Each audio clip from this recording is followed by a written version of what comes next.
A gathering of the tribe. Once upon a time, a great tribe of people lived in a world far away from ours. Whether far away in space or in time, or even outside of time, we do not know. They lived in a state of enchantment and joy that few of us today dare to believe could exist, except in those exceptional peak experiences where we glimpse the true potential of life and mind. One day, the elders of the tribe called a meeting. They gathered around, and one of them spoke very solemnly. "My friends," she said, "there is a world that needs our help. It is called Earth, and its fate hangs in the balance. Its humans have reached a critical point in their collective birthing, the same point our own planet was at 1 million years ago. And they will be stillborn without our help. Who would like to volunteer for a mission to this time and place and render service to humanity?" "Tell us more about the mission," they asked. "It is no small thing. Our shaman will put you into a deep, deep trance, so complete that you will forget who you are. You will live a human life, and in the beginning, you will completely forget your origins. You will forget even our language and your own true name. You will be separated from the wonder and beauty of our world and from the love that bathes us all. You will miss it deeply, yet you will be unable to name what you are missing. You will remember the love and beauty that we know to be normal only as a longing in your heart. Your memory will take the form of an intuitive knowledge as you plunge into the painfully marred earth that a more beautiful world is possible. As you grow up in that world, your knowledge will be under constant assault. You will be told in a million ways that a world of destruction, violence, drudgery, anxiety, and degradation is normal.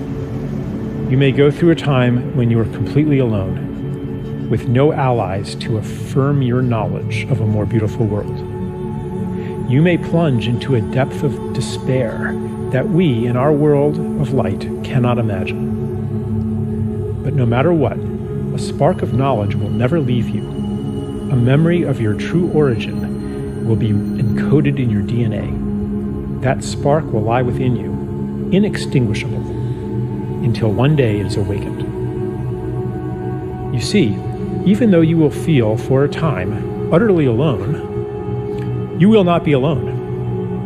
We will send you assistance, help that you will experience as miraculous, experiences that you will describe as transcendent.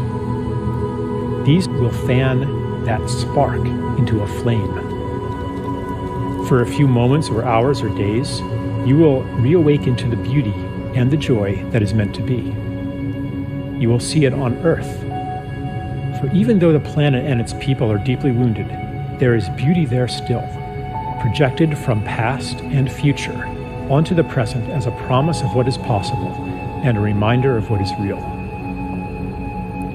After that glimpse, the flame may die down into an ember again as the routines of normal life there swallow you up.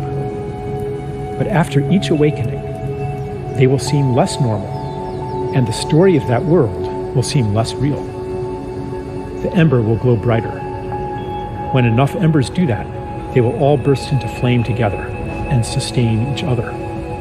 Because remember, you will not be there alone. As you begin to awaken to your mission, you will meet others of our tribe.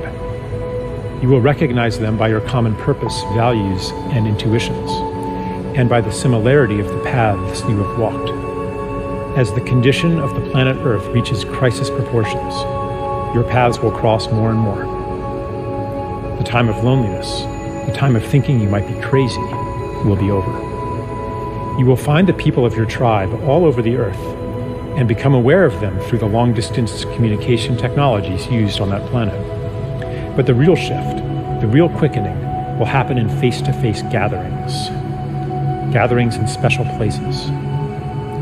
When many of you gather together, you will launch a new stage on your journey, a journey that, I assure you, will end where it begins right now. Then, the mission that lay unconscious within you will flower into consciousness. Your intuitive rebellion against the world presented to you as normal will become an explicit quest to create a more beautiful one. A woman said, "Tell me more about the time of loneliness, that we might prepare for it." The elder said, "In the time of loneliness, you will always be seeking to reassure yourself that you are not crazy. You will do that by telling people all about what is wrong with the world, and you will feel a sense of betrayal when they don't listen to you.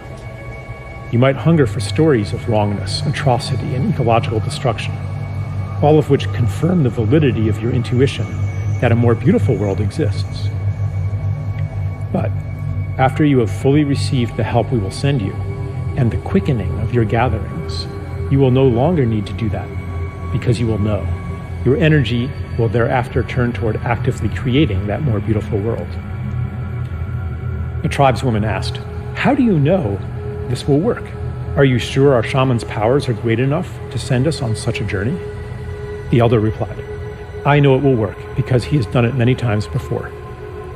Many have already been sent to Earth to live human lives and to lay the groundwork for the mission you will undertake now. He's been practicing. The only difference now is that many of you will venture there at once. What is new in the time you will live in is that you will gather in critical mass and will each awaken the other to your mission. The heat you will generate will kindle the same spark that lies in every human being. For in truth, each one is from a tribe like ours.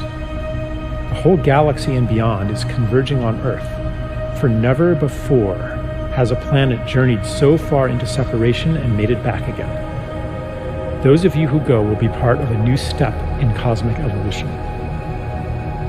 The tribesman asked, "Is there a danger we will become lost in that world and never wake up from the shamanic trance? Is there a danger that the despair, the cynicism, the pain of separation will be so great that it will extinguish the spark of hope, the spark of our true selves in origin, and that we will be separated from our beloved ones forever?" The elder replied, "That is impossible. The more deeply you get lost, the more powerful the help we will send you. You might experience it at the time as a collapse of your personal world, the loss of everything important to you. Later, you will recognize the gift within it. We will never abandon you." Another man asked, "Is it possible that our mission will fail and that this planet Earth will perish?" The elder replied, "I will answer your question with a paradox. It is impossible that your mission will fail, yet its success hangs on your own actions. The fate of the world is in your hands. The key to this paradox lies within you, in the feeling you carry that each of your actions, even your personal secret struggles, has cosmic significance. You will know then, as you know now, that everything you do matters." There were no more questions. The volunteers gathered in a circle, and the shaman went to each one.